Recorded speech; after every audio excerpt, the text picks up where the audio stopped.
ना अपने audio mute कर लो।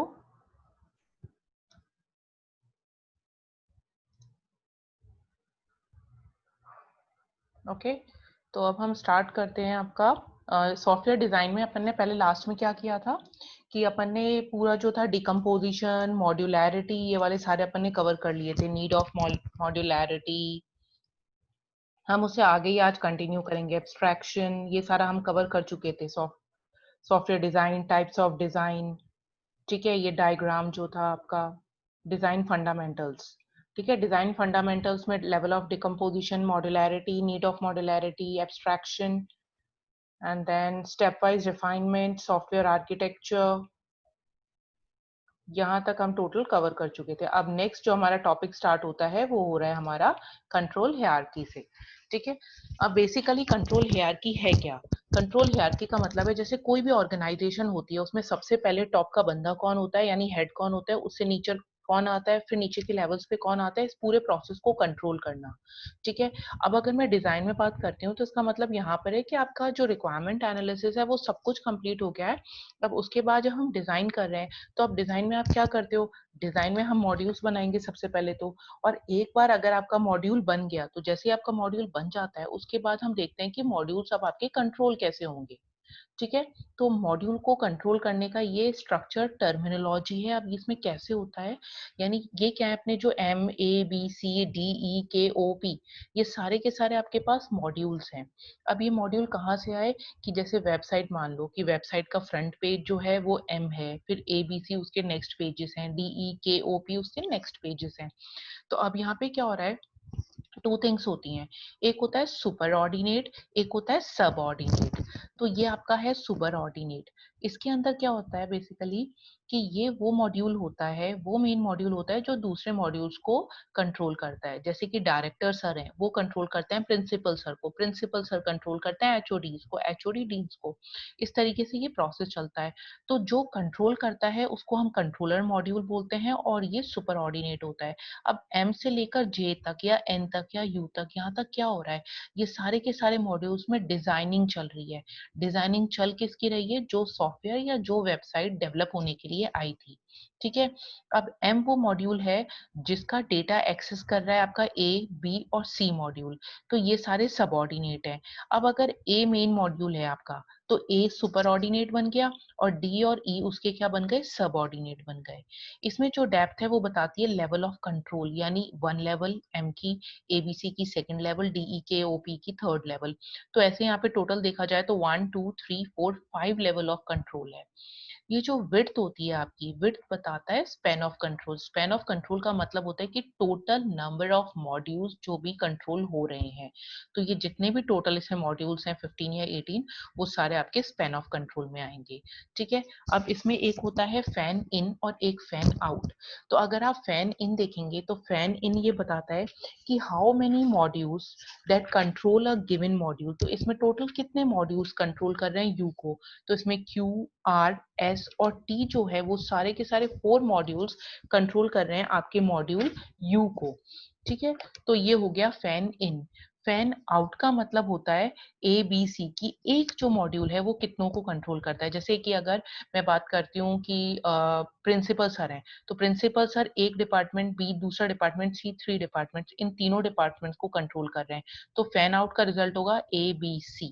और फैन इन का रिजल्ट क्या आएगा कि कौन कंट्रोल कर रहा है।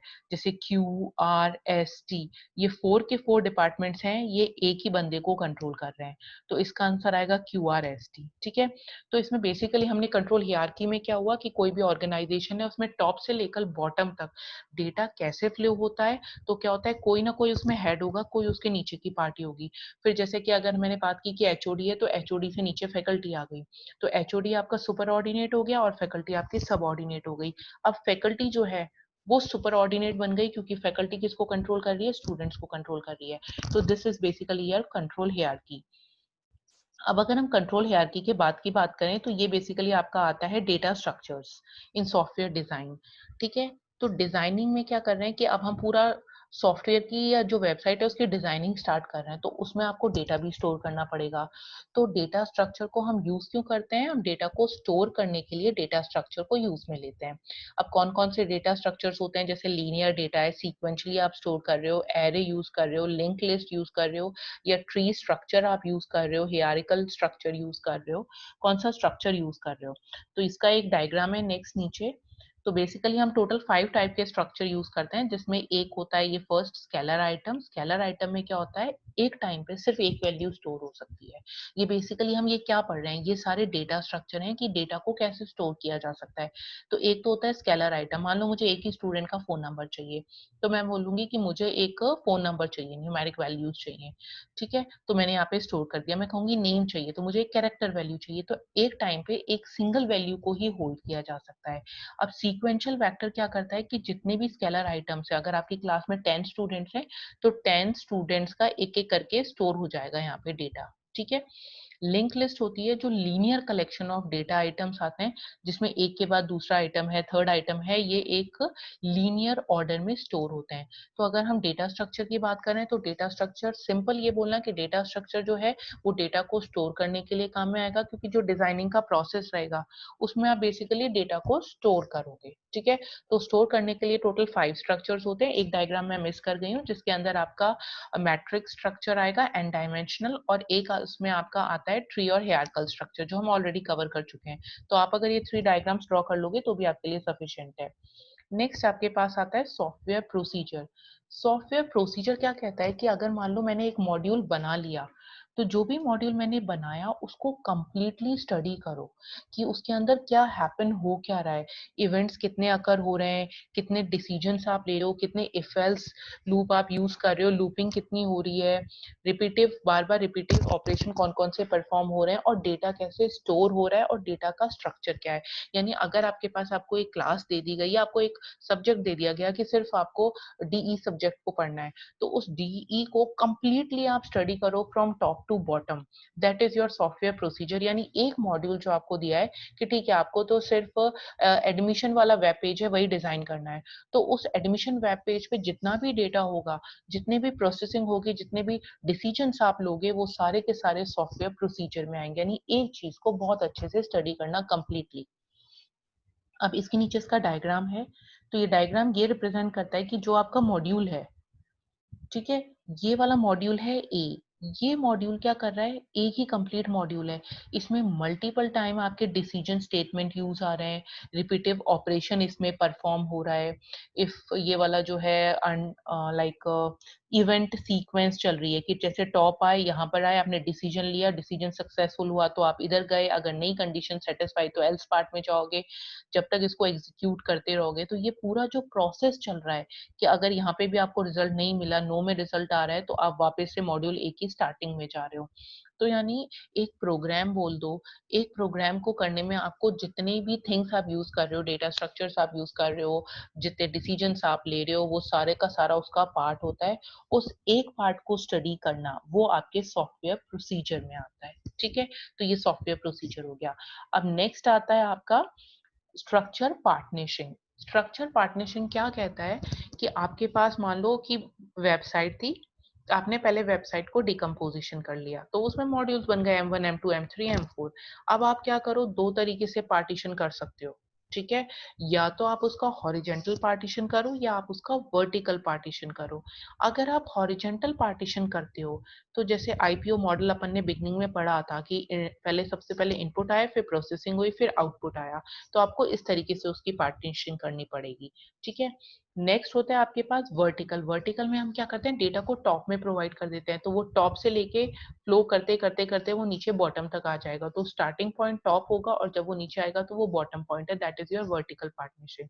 तो इसके अंदर क्या करना है, स्ट्रक्चर पार्टनरशिप में तो क्या हो रहा था कि बेसिकली जो आपका डेटा था वो डेटा आता जा रहा था आपके पास, ठीक है? तो उसको आप हॉरिजॉन्टली सिस्टम में फीड करते जा रहे थे। लेकिन जो वर्टिकल है उसमें आप टॉप टू बॉटम अप्रोच को यूज़ करोगे। जो आपकी हॉरिजॉन्टल है उसमें आप लेफ्ट टू राइट के अप्रोच को यूज़ करोगे, ठीक है? तो 2 तरीके से पार्ट करना आपको पार्टीशन है कि बहुत बड़ा सब्जेक्ट है, नहीं याद कर सकते, 2 पार्ट में ब्रेक करना पड़ेगा। तो करना तो पार्टीशनिंग ही, आप चाहे कैसे भी करो, आप हॉरिजॉन्टल करो और ये डिपेंड करती है कि आपकी जो डिज़ाइनिंग है वो किस चीज़ को सपोर्ट कर रही है, वो हॉरिजॉन्टल स्ट्रक्चर को सपोर्ट कर रही है या वो वर्टिकल स्ट्रक्चर को सपोर्ट कर रही है। ठीक है, ये हो गया। लास्ट आपका टॉपिक है इस वाले का, डिजाइन कंसेप्ट का, इंफॉर्मेशन हाइडिंग।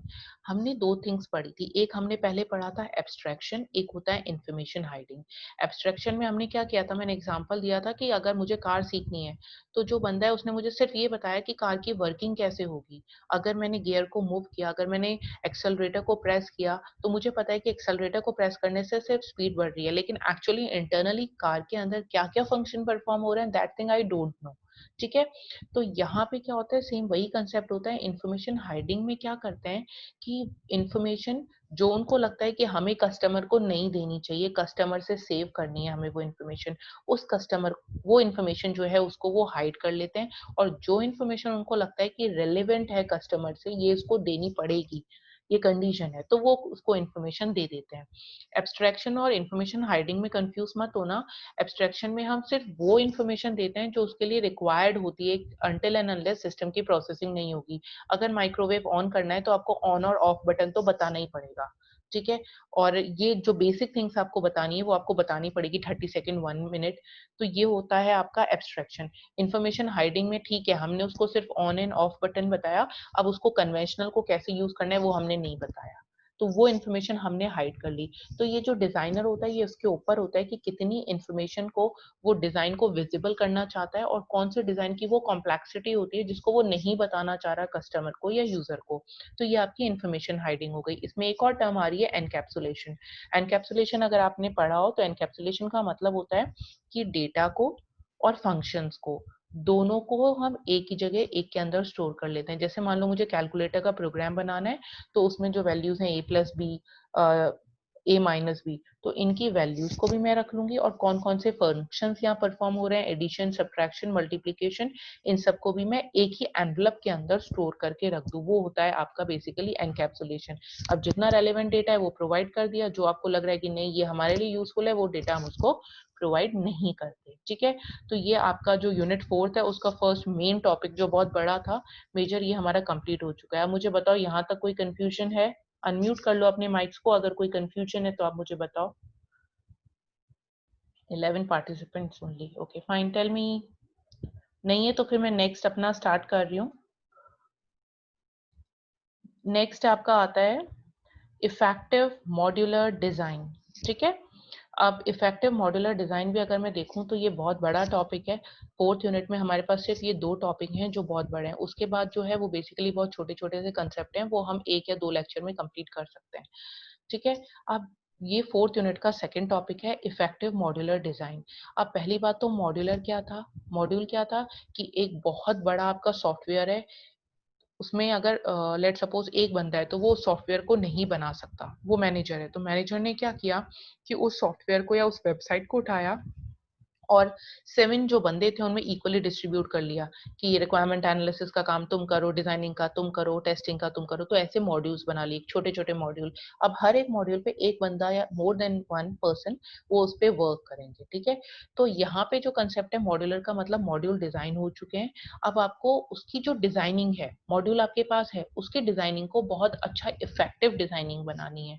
तो आप कैसे करोगे? अब ये बेसिकली हमारा चैप्टर जो है ये डिजाइनिंग का ही है, और डिजाइनिंग से पहले जो स्टेप थी वो थी रिक्वायरमेंट एनालिसिस। एक तरीके से इस पार्ट पे रिक्वायरमेंट एनालिसिस का सारा जो डेटा था वो सिस्टम के अंदर आ चुका है, और अब डिजाइनिंग का प्रोसेस स्टार्ट हो चुका है। हम कोई लैंग्वेज ले रहे हैं और डिजाइनिंग स्टार्ट कर रहे हैं, तो इसमें हमारे कौन कौन से स्ट्रक्चर्स हैं, प्रोसीजर्स क्या है, वो सब हम पहले देखते हैं।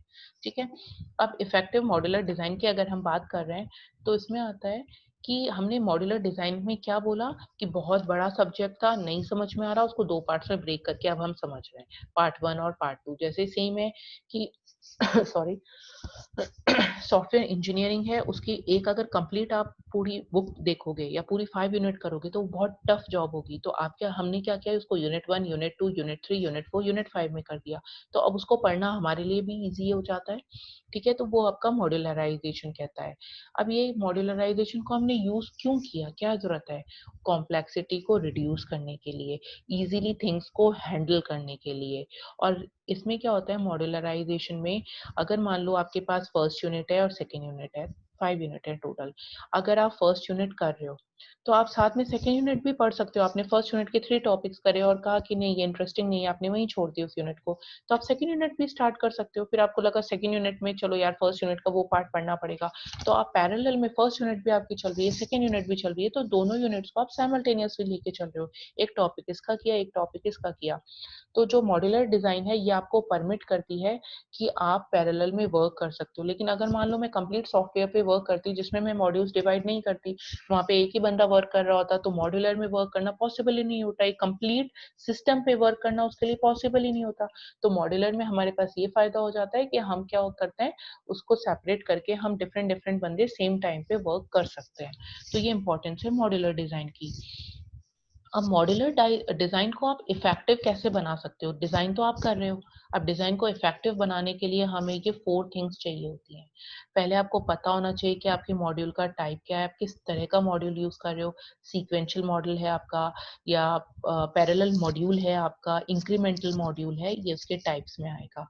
नेक्स्ट आता है फंक्शनल इंडिपेंडेंस, जो ये बताती है कि आपका जो मॉड्यूल है, ठीक है, वो कंप्लीट उसने यूनिट फर्स्ट मॉड्यूल 1 ने कर ली, यूनिट सेकंड जो है वो मॉड्यूल 2 ने कर ली, यूनिट थर्ड मॉड्यूल 3 ने कर ली, अप टू यूनिट 5 ये सारा वर्क हो गया। अब क्या करो, लास्ट में इन सारे मॉड्यूल्स को कंबाइन करके एक सब्जेक्ट बना दो, सॉफ्टवेयर इंजीनियरिंग, राइट? तो फंक्शनल इंडिपेंडेंस ये कहती है कि हर एक मॉड्यूल का फंक्शन तो डिफरेंट है, क्योंकि एक के पास यूनिट 1 है, एक के पास यूनिट 2 है, लेकिन जब लास्ट में आपको कंप्लीट ऑब्जेक्टिव चाहिए होता है, कंप्लीट डिजाइन चाहिए कस्टमर को, तो ये थोड़ी ना कहोगे कि ये मॉड्यूल 1 उस बंदे के पास है, मॉड्यूल 2 वहां से ले लो, मॉड्यूल 3 बैंगलोर में नहीं। हम सबको इंटीग्रेट करते हैं और इंटीग्रेट करके कंप्लीट जो डिजाइन होती है वो यूजर को प्रोवाइड करते हैं। तो ये फंक्शनल इंडिपेंडेंस में आता है। नेक्स्ट आता है आपका कोहेशन और एक आता है आपका कपलिंग। कोहेशन ये बताता है कि इंटरनल जो है एक मॉड्यूल है, अब एक मॉड्यूल में मान लो एक क्लास के, एक मॉड्यूल के अंदर एक क्लास ग्लोबल है और एक आपकी क्लास है प्राइम, ठीक है? तो जो ग्लोबल के बच्चे हैं उनकी आपस में लिंकिंग बॉन्डिंग कैसी है, प्राइम के जो बच्चे हैं मॉड्यूल 2 में आपस इंटरनली एक मॉड्यूल के अंदर जितने लोग प्रेजेंट है उनकी बॉन्डिंग कैसी है, वो बॉन्डिंग बताता है कोहेशन, ठीक है? कपलिंग मैंने अभी इंक्लूड नहीं किया बिकॉज आई डोंट थिंक कि हम उसको अभी कवर कर पाएंगे, वो भी एक लेंथी है। तो यहाँ पे अभी हम जो कवर करेंगे टॉपिक्स वो होगा आपका मॉड्यूल टाइप, फंक्शनल इंडिपेंडेंस और कोहेशन, ठीक है? ये इंपॉर्टेंट है, ये वाला कोहेशन और कपलिंग में से एक यूनिवर्सिटी में जरूर आपके आएगा question, whether it is in 2 marks और इन 6 मार्क्स। अब हम स्टार्ट करते हैं हमारे मॉड्यूल। फर्स्ट जो था, हम क्या कर रहे हैं, इफेक्टिव डिजाइनिंग कर रहे हैं। डिजाइन के लिए हमारे पास 4 पॉइंट्स हैं, इन 4 पॉइंट्स को ही हमें स्टडी करना है इफेक्टिव मॉड्यूलर डिजाइन के अंदर। अब सबसे पहले हम आ जाते हैं मॉड्यूल टाइप पे, ठीक है? तो मॉड्यूल टाइप में ना, अगर आपको मॉड्यूल का टाइप पता करना है कि आप सीक्वेंशियल वर्क करोगे कि पहले एक ही मॉड्यूल एग्जीक्यूट होगा फिर दूसरा मॉड्यूल एग्जीक्यूट होना चाहिए, पहले अबाउट अस बनेगा उसके बाद आप अंदर दूसरा पेज जो है फैकल्टी का पेज जो है या फिर एडमिशन पोर्टल है उसके अंदर जाओगे, या तो आप सीक्वेंशियली वर्क करोगे या पैरेलल में वर्क करोगे या इंक्रीमेंटल वर्क करोगे। उनको करने के लिए आपके पास 3 फीचर्स प्रेजेंट होने चाहिए। अब ये फीचर कौन कौन से हैं? पहला फीचर है टाइम हिस्ट्री ऑफ इनकॉर्पोरेशन, कि मॉड्यूल बना कब, किस टाइम पे बना। जैसे आपने 10 ओ क्लॉक पे बनाया फिर 12 ओ क्लॉक पे बना, तो एक मॉड्यूल बना था मार्च के अंदर, एक मॉड्यूल बना जनवरी में। तो ऐसे हमें मॉड्यूल्स का टाइम रखना पड़ता है कि उस मॉड्यूल की डिजाइनिंग कब स्टार्ट हुई थी, क्योंकि जब मैं डेडलाइन दूंगी तब मैं यही तो कहूंगी कि अपन ने डिजाइनिंग जो है अबाउट अस पेज की डिजाइनिंग आज से 3 मंथ्स पहले करी थी, तुमने अभी तक इस पे वर्क नहीं किया। तो हर एक मॉड्यूल की हम डेडलाइन देते हैं कि वो डेडलाइन से पहले कंप्लीट होना चाहिए। तो डेडलाइन आप दे कब पाओगे, जब आपके पास वो टाइम होगा, ठीक है? तो वो टाइम हिस्ट्री आती है। सेकंड आता है एक्टिवेशन मैकेनिज्म, जिसमें मॉड्यूल तो आपका ठीक है, उसका मॉड्यूल आपने स्टार्ट कर दिया था, उसका टाइम चल रहा है, लेकिन मॉड्यूल के अंदर भी डिफरेंट डिफरेंट फीचर्स थे। अब आपने मॉड्यूल के सारे फीचर्स को इन्वोक किया या सिर्फ फ्यू फीचर्स को इन्वोक करके आपने उसको छोड़ दिया। तो एक्टिवेशन ये कहता है कि कंप्लीट मॉड्यूल पिक्चर में कब आया, यानी उसकी वर्किंग कब स्टार्ट हो गई। ठीक है, एक्टिवेट कैसे हुआ वो? एक्टिवेट दो तरीके से होता है कि या तो आपने कॉल किया कि ठीक है अब बच्चे ने एडमिशन ले लिया है, अब एडमिशन लेने के बाद हमें उसको असाइन करनी है उसकी क्लास, ठीक है, तब आप कॉल बाय रेफरेंस यूज करोगे। और सेकंड आता है एक इंटरप्ट मैकेनिज्म। इंटरप्ट मैकेनिज्म ये कहता है कि मॉड्यूल 1 चल रहा था, ठीक है, लेकिन मॉड्यूल 2 है उसकी प्रायोरिटी ज्यादा थी क्योंकि मॉड्यूल 1 में सेकंड ईयर के बच्चे थे बीसीए के, लेकिन मॉड्यूल 1 में जो एडमिशन हो रहे हैं इनकमिंग वो बच्चे हैं, तो प्रायोरिटी एडमिशन वालों की ज्यादा होगी। तो ऐसे में क्या होगा कि अगर कोई वर्क चल रहा है मॉड्यूल 1 के लिए तो उसको हम बीच में ही रोक देंगे, नहीं इनका काम तो बाद में देख लेंगे, ये तो यहीं के स्टूडेंट्स है। लेकिन जो न्यू स्टूडेंट्स आ रहे हैं एडमिशन लेने के लिए पहले प्रायोरिटी उनको देना है। तो हमने क्या किया, मॉड्यूल 1 को इंटरप्ट कर दिया बीच में, मॉड्यूल 2 पे अपना वर्क स्टार्ट कर दिया। जब मॉड्यूल 2 फिनिश हो गया, अपना पूरा काम के साथ एग्जीक्यूट हो गया, वापस से हम आ गए मॉड्यूल 1 के अंदर और फिर उस काम को हमने कंटिन्यू किया, ठीक है। नेक्स्ट आता है आपका pattern of control. Pattern of control ये कहता है कि जब भी आप एग्जीक्यूशन करा रहे हो मॉड्यूल का, ठीक है, तो आप या तो पहले जो ट्रेडिशनल अप्रोचेस चलती थी वो कहती थी कि सिंगल एंट्री करो और सिंगल एग्जिट। अभी हम क्या करते हैं, मल्टीपल एंट्रीज रखते हैं कि यहाँ से भी डेटा कलेक्ट कर लो, डेटा आपने इस कस्टमर से भी कलेक्ट कर लिया, एक ही ऑर्गेनाइजेशन में 3 बंदे हैं वो आपसे वेबसाइट बनवा रहे हैं और तीनों जनों से डिफरेंट डिफरेंट जनों से हम डेटा कलेक्ट करते हैं। ट्रेडिशनली क्या कहता था कि डेटा एक ही बंदे से कलेक्ट करना है डिजाइनिंग का, चाहे वो बंदे आपस में मीटिंग कर लें, लेकिन बंदा एक ही आपका डिजाइनिंग का जो डेटा आएगा वो फ्रॉम वन पर्सन आएगा। अब यहाँ पे हम क्या करते हैं, सोफिस्टिकेटेड अप्रोचेस जो वर्ड है उसमें हम डिफरेंट डिफरेंट जगह से इनपुट ले सकते हैं, तो मल्टीपल एंट्रीज हो सकती है, मल्टीपल एग्जिट हो सकते हैं, ठीक है। नेक्स्ट हम आते हैं टाइप्स ऑफ मॉड्यूल पे। अब जो टाइप्स ऑफ मॉड्यूल की मैं बात कर रही हूँ, तो इसके अंदर 3 तरह के मॉड्यूल्स होते हैं, ठीक है, हम मॉड्यूल ही पढ़ रहे हैं, मॉड्यूल की डिजाइनिंग पढ़ रहे हैं। तो एक होता है सीक्वेंशियल मॉड्यूल। सीक्वेंशियल मॉड्यूल ये कहता है कि एक सीरियल मैनर होगा, पहले आप यूनिट 1 ही पढ़ोगे मॉड्यूल 1, फिर यूनिट 2 ही पढ़ोगे मॉड्यूल 2, फिर यूनिट 3, जैसे गेम्स में लेवल होती है, तो पहले लेवल 1 एग्जीक्यूट करोगे तभी लेवल 2 पे आओगे, जब लेवल 2 एग्जीक्यूट होगी तभी लेवल 3 पे पहुंचोगे, ये सीक्वेंशियल मॉड्यूल कहता है। इंक्रीमेंटल मॉड्यूल ये कहता है, जैसे मैंने अभी एग्जांपल लिया था, कि मॉड्यूल 1 की प्रायोरिटी कम है, ठीक है, अबाउट अस पेज अगर नहीं भी बन पा रहा है तो कोई बात नहीं, उसमें इंफॉर्मेशन तो है कि एपिक्स यूनिवर्सिटी का है, लेकिन एडमिशन वाला जो पेज है वो बन जाना चाहिए, तो प्रायोरिटी उसकी हाई है। तो अबाउट अस को हम लेफ्ट करके किस पे चले जाएंगे, आपके एडमिशन वाले पेज पे, क्योंकि वो इंपॉर्टेंट है, करंटली एडमिशन हो रहा है। तो इसमें क्या होगा, अबाउट अस वाला जो पेज था उस पर इंटरप्ट आ गया और ट्रांसफर कहाँ हो गया, कंट्रोल करंट आपका जो एडमिशन वाला पेज है। तो हम इसमें इंटरप्ट को लाके हमने ऐसा किया। लेकिन ये इंक्रीमेंटल मॉड्यूल है। इंक्रीमेंटल मॉड्यूल कैसा है कि हमने क्या किया, यूनिट मतलब ये जो था आपका अबाउट अस, उस पे भी वर्क किया और उसके बाद हम कहाँ चले गए, एडमिशन वाले पेज पे चले गए, वहां वर्क किया, जब वो कंप्लीट हो गया तो वापस से अबाउट अस पे आ गए और उसके बाद जो नेक्स्ट सेक्शंस थे, एकेडमिक्स था, कॉन्टैक्ट अस था, उन सब पे चले गए हम, ठीक है। तो ये इंक्रीमेंटल मॉड्यूल है। इंक्रीमेंटल मॉड्यूल कब होता है, जब हम इसमें एक इंटरप्ट क्रिएट करते हैं उसके बाद, ठीक है। नेक्स्ट आता है आपका पैरेलल मॉड्यूल। पैरेलल मॉड्यूल यही कह रहा है कि मल्टीपल जो मॉड्यूल्स हैं वो साइमल्टेनियसली चल रहे हैं, जैसे बीसीए डिपार्टमेंट चल रहा है, एमटेक चल रहा है, एमबीए चल रहा है, तीनों के एडमिशंस जो हैं वो साइमल्टेनियसली हो रहे हैं, पैरेलल में होते जा रहे हैं, ठीक है। तो ये आपका पैरेलल मॉड्यूल है। अब ये क्या होता है कि जो आपका कस्टमर है उसने जिस तरीके की आपको वेबसाइट डिजाइनिंग करने के लिए दी, जैसे अपन ने वो रैपिड एप्लीकेशन डेवलपमेंट पढ़ा था कि हमें बहुत ही जल्दी वेबसाइट चाहिए, करंट लेट सपोज कि हम कोई समर से रिलेटेड ही वर्क कर रहे हैं तो हमें वही वेबसाइट चाहिए, ठीक है। तो हम उस कंडीशन में क्या करते हैं, उस वाली वेबसाइट को जल्दी से डेवलप करवाते हैं, ठीक है। तो उसमें क्या होता है, मॉड्यूल्स जो होते हैं कि जो आपका लेट सपोज डिजाइनर है वो वर्क कर रहा है, कोडर भी साइमल्टेनियसली वर्क कर रहा है, टेस्टिंग टीम भी साइमल्टेनियसली वर्क करती जा रही है, तो उसमें हम पैरेलल मॉड्यूल लेंगे। लेकिन अगर हमें चाहिए कि ठीक है हमारे पास 8 मंथ का टाइम है, तो हम सीक्वेंशियल ऑर्डर में मॉड्यूल को क्या करते हैं, बेसिकली आपके डेवलप करवाते हैं, ठीक है। नेक्स्ट अब आपके पास आ जाएगा फंक्शनल इंडिपेंडेंस, ठीक है। अब ये क्या है, आपका जो इफेक्टिव मॉड्यूलर डिजाइन थी उसमें फर्स्ट टॉपिक हमारा कंप्लीट हो गया है, जो हमने बात करी थी मॉड्यूलर टाइप्स की, मॉड्यूल के टाइप्स की, ठीक है। सेकंड हमारे पास है फंक्शनल इंडिपेंडेंस। तो फंक्शनल इंडिपेंडेंस ये कहती है, बेसिकली मैंने एक्सप्लेन कर दिया था ऑलरेडी, कि सबसे पहले क्या होता है कि एक जो मॉड्यूल होता है, ठीक है, वो क्या करता है, कोई भी फंक्शन परफॉर्म करता है, तो फंक्शन परफॉर्म करने दो। अगर आपके पास 100 मॉड्यूल्स हैं, सारे के सारे मॉड्यूल्स जो हैं वो जो भी फंक्शन परफॉर्म कर रहे हैं, M1 M2 M3 F1 F2 F3, उन सबको परफॉर्म करने दो। जब लास्ट में सबका फंक्शन परफॉर्म हो जाता है तो उन सबको कंबाइन करके एक कंप्लीट सिस्टम बना दो, ठीक है। जैसे मान लो कि इन्फोसिस की वेबसाइट है, वो मल्टीपल प्लेटफॉर्म पे वर्क कर रही है, डेटा साइंस पे वो अलग से कर रही है, डिजिटल मार्केटिंग पे वो अलग से कर रही है, साइबर सिक्योरिटी में वो अलग से कर रही है, तो सारे मॉड्यूल्स अपना अपना वर्क करते रहो, कहीं कोई कंफ्यूजन नहीं है।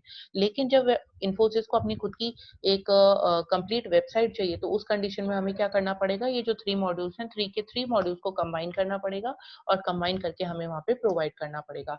तो ये होती है फंक्शनल इंडिपेंडेंस। इसमें जो मॉड्यूल्स हैं वो एक दूसरे से इंडिपेंडेंट है, क्योंकि डेटा साइंस जो है वो आपके डिजिटल मार्केटिंग पे डिपेंडेंट नहीं है कि पहले डिजिटल मार्केटिंग का काम करो तभी हम डेटा साइंस पे कर पाएंगे, नहीं।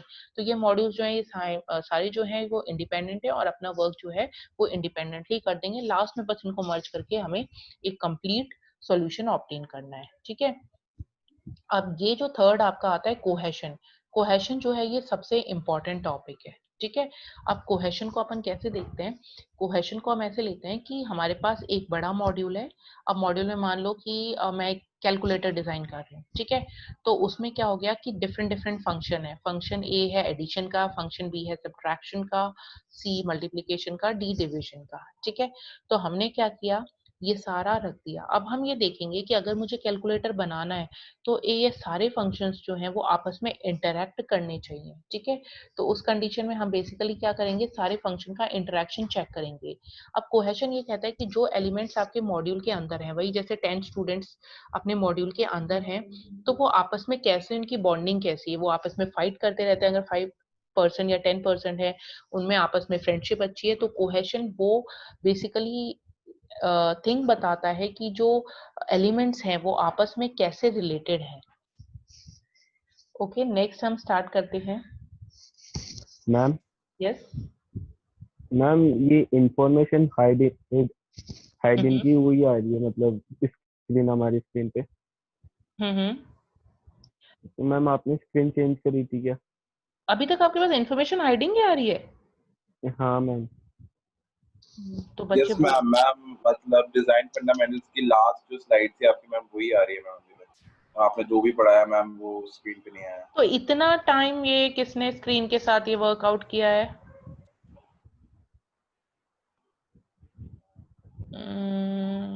Finally great.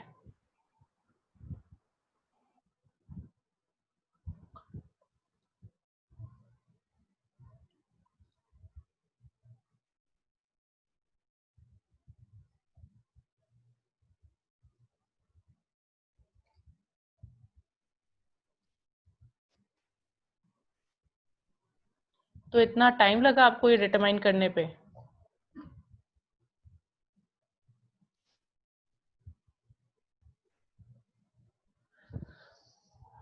आप हो गए बच्चे? स्क्रीन शो हो रही है आपको?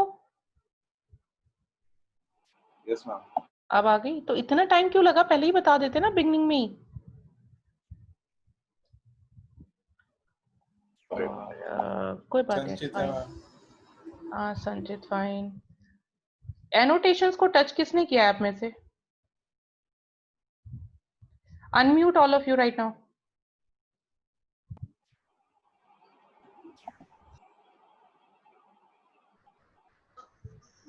बच्चे स्टूडेंट्स तो आप टोटल 11 हो, 11 में से किसी ने तो ये जो है इसको टच करके स्क्रीन के साथ छेड़खानी की है, ब्लैक मार्कर यूज किया है।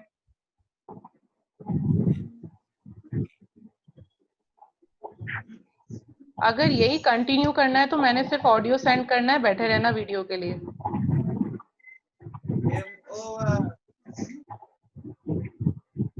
रिस्पॉन्स दो मुझे, I want a response right now.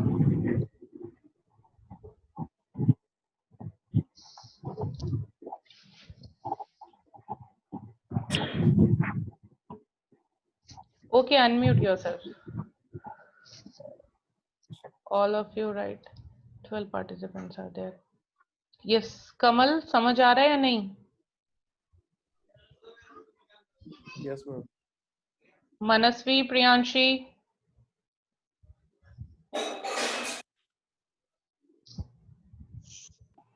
Ma'am can you repeat ma'am जो भी आपने मैम इसका पढ़ाया? repeat during the time. Okay, finally, okay. तो बच्चे पहले ही बता देते, वापस रिपीट करवा रहे हो सारा, fine. Okay, now effective modular design की हम बात कर रहे हैं ना, तो इफेक्टिव मॉड्यूलर डिजाइन बेसिकली आपको ये बोल रहा है कि हमने क्या किया था, मॉड्यूल्स को हमने डिजाइन कर लिया था, ठीक है। मॉड्यूल को डिजाइन करने के बाद वो कैसे इफेक्टिव हो सकता है, तो इफेक्टिव के कुछ पैरामीटर्स होते हैं। पहला पैरामीटर कहता है कि मॉड्यूल का टाइप कैसा होना चाहिए, किस टाइप का मॉड्यूल आप यूज कर रहे हो। सेकंड पैरामीटर कहता है कि फंक्शनली इंडिपेंडेंट होनी चाहिए उसके अंदर, ठीक है। थर्ड आपका बोलता है कि उसमें कोहेशन और कपलिंग के पैरामीटर्स जो है वो इन्वॉल्व होने चाहिए। मॉड्यूलर डिजाइन बेसिकली ये कहता है आपका कि हमने मॉड्यूल्स बना लिए हैं, वही यूनिट 1, यूनिट 2, यूनिट 3, यूनिट 4, अब उस मॉड्यूल्स को आप एग्जीक्यूट करोगे तो कैसे करोगे, ठीक है। तो एग्जीक्यूट करने का जो मेथड होता है वो किस तरीके से होना चाहिए, वो सारे पॉइंट्स यहाँ पे आपके बेसिकली कवर हो रहे हैं। तो ये जो आपका आएगा next criteria for effective modularity, इसमें आएगा आपका module type, functional independence, cohesion, coupling, ठीक है। अब इसमें हमने क्या किया था, सबको एक साथ करके पढ़ा था। तो नेक्स्ट आया था इसमें मॉड्यूल टाइप। तो मॉड्यूल टाइप के अंदर हम क्या करते हैं कि मॉड्यूल टाइप पता होने के लिए पहले आपको ये पता होना चाहिए कि कौन कौन से फीचर्स हैं उसमें, ठीक है। तो फीचर्स में आपके आते हैं टाइम हिस्ट्री ऑफ इनकॉर्पोरेशन, कि कब सबसे पहले आपने क्या किया था, कि कब आपने स्टार्ट किया था मॉड्यूल को, ठीक है। जैसे मान लो मैंने मॉड्यूल फर्स्ट था उसको बिगनिंग में स्टार्ट कर लिया था जनवरी के अंदर, एक मॉड्यूल फरवरी के अंदर हुआ, तो उनकी जो डेडलाइंस होती हैं उनको अपन उसी अकॉर्डिंगली देते हैं कि जिस अकॉर्डिंगली मॉड्यूल स्टार्ट होते हैं। तो ये बताता है कि हिस्ट्री ऑफ इनकॉर्पोरेशन यानी मॉड्यूल डिजाइन कब हुआ था। एक्टिवेशन मैकेनिज्म हमने डिजाइनिंग करके तो रख दी लेकिन हमने उस प्रोसेस को स्टार्ट नहीं किया। तो जब मॉड्यूल एक्टिवेट हो जाता है, जब वो अपनी वर्किंग अपनी फंक्शनिंग स्टार्ट कर देता है, तब हम उसको कवर करते हैं। नेक्स्ट थर्ड आता है pattern of control. Pattern of control basically आपसे ये कहता है कि जो वो पहले ट्रेडिशनल मेथड्स ये कहते थे कि सिंगल एंट्री होगी और सिंगल एग्जिट होगा, अब डिजाइनिंग जैसे भी करनी है वैसे करो। लेकिन अब जो है हम सोफिस्टिकेटेड अप्रोचेस पे यूज कर रहे हैं, जिसपे हम क्या करते हैं, मल्टीपल एंट्रीज और मल्टीपल एग्जिट्स को यूज कर सकते हैं। अब नेक्स्ट आता है आपका, ये फीचर्स हैं जो मॉड्यूल्स टाइप के लिए आपको पता होने चाहिए। नेक्स्ट आपके पास आते हैं टाइप्स ऑफ मॉड्यूल। पहला होता है सीक्वेंशियल मॉड्यूल। सीक्वेंशियल मॉड्यूल ये कहता है कि पहले रोल नंबर 1 का मॉड्यूल एग्जीक्यूट होगा, फिर रोल नंबर 2 का एग्जीक्यूट होगा, रोल नंबर 3 का एग्जीक्यूट होगा, तो ये 1 बाय 1 चलता है। इंक्रीमेंटल मॉड्यूल ये कहता है कि पहले अगर कोई मॉड्यूल अपना वर्क कर रहा है और बाद में आपके पास सेकंड मॉड्यूल आया, लेकिन आपको लग रहा है कि सेकंड मॉड्यूल की प्रायोरिटी जो है वो ज्यादा है, तो आप फर्स्ट मॉड्यूल को होल्ड कर दोगे, वहां पे वेट कराओगे और सेकंड मॉड्यूल को एग्जीक्यूट करोगे। एग्जीक्यूट करके आप ट्रांसफर कहाँ कंट्रोल कर दोगे, मॉड्यूल फर्स्ट के पास, ठीक है। ऐसे करके ये प्रोसेस इंक्रीमेंट्स में चलता जाएगा, फिर कहीं किसी प्रोसेस पे रुकेगा, फिर इंटरप्ट अकर होगा, फिर आगे फॉरवर्ड होता जाएगा। तो that is your incremental module. Next आता है आपका पैरेलल मॉड्यूल। पैरेलल मॉड्यूल में क्या है कि M1, M2, M3, M4, M5 आपके पास मॉड्यूल्स हैं। हमारे पास टाइम लिमिट कम है, हमें वेबसाइट जल्दी डेवलप करके देनी है, तो ये मॉड्यूल्स जो हैं ये साइमल्टेनियसली वर्क कर सकते हैं। ये भी पॉसिबल है कि ये सारे मॉड्यूल्स डिजाइनिंग के ही हों, ये भी पॉसिबल है कि ये जो मॉड्यूल्स हैं इसमें पहले रिक्वायरमेंट एनालिसिस हो रहा हो, फिर डिजाइनिंग हो रहा हो, फिर कोडिंग हो रहा हो, ऐसे एग्जीक्यूट हो रहा हो, ठीक है। नेक्स्ट आपके पास आता है फंक्शनल इंडिपेंडेंस। फंक्शनल इंडिपेंडेंस ये कहती है कि जो भी आपने मॉड्यूल लिया है M1, उसके अंदर जो भी फीचर्स हैं वो फंक्शंस या फीचर्स कंप्लीटली आइसोलेटेड हैं दूसरे मॉड्यूल से। लेकिन लास्ट में जब आपको सिस्टम का कंप्लीट गोल और ऑब्जेक्टिव चाहिए होता है, तो आप क्या करते हो कि जो भी जितने भी मॉड्यूल्स आपने डिजाइन करे हैं इन सारे मॉड्यूल्स को कंबाइन करके ऑब्जेक्टिव अचीव करते हो। जैसे कि हमारे कॉलेज के अंदर एक एडमिशन सेल जो है, उसमें हर एक डिपार्टमेंट हर एक डिफरेंट डिफरेंट बंदों को दे रखा है कि बीसीए का एडमिशन ये हैंडल करेगा, एमटेक का ये करेगा, एमबीए का ये करेगा, बी फार्मा का ये करेगा। लेकिन लास्ट में जब बात आती है कि टोटल एडमिशन कितने हुए हैं कॉलेज में, तो सब सारे मॉड्यूल्स को मर्ज कर दिया जाता है और मर्ज करके फाइनल चेक किया जाता है। ये है हुई आपकी फंक्शनल इंडिपेंडेंस। और ये इंपॉर्टेंट थिंग इसमें यह है कि कोई भी दो मॉड्यूल्स का सेम ऑब्जेक्टिव नहीं हो सकता कि दोनों मॉड्यूल्स आपने बीसीए के बना दिए और फिर कह रहे हो कि एडमिशन करवाओ। नहीं, पॉसिबिलिटी नहीं है, क्योंकि यहाँ पे रिडंडेंसी हो जाएगी, एक ही डेटा मल्टीपल टाइम्स जो है आपका वो रिपीट हो जाएगा, ठीक है। नेक्स्ट फंक्शनल इंडिपेंडेंस के बाद आपके पास आता है कोहेशन। कोहेशन बेसिकली ये कहता है कि मॉड्यूल्स जो हैं उनके अंदर जो डेटा है, जो फंक्शंस हैं, वो आपस में कैसे रिलेटेड है, ठीक है। उनके बीच में क्या मतलब एलिमेंट्स जो हैं उसके अंदर या जो डेटा है वो एक दूसरे से किस हद तक रिलेटेड है, प्रॉपरली रिलेटेड है, कंप्लीटली रिलेटेड है या नहीं है। इसको एक्सप्लेन डायग्राम से करते हैं, वो ज्यादा बेटर रहेगा। टाइप्स ऑफ कोहेशन जो होते हैं वो इतने 7 टाइप्स के कोहेशन होते हैं आपके पास।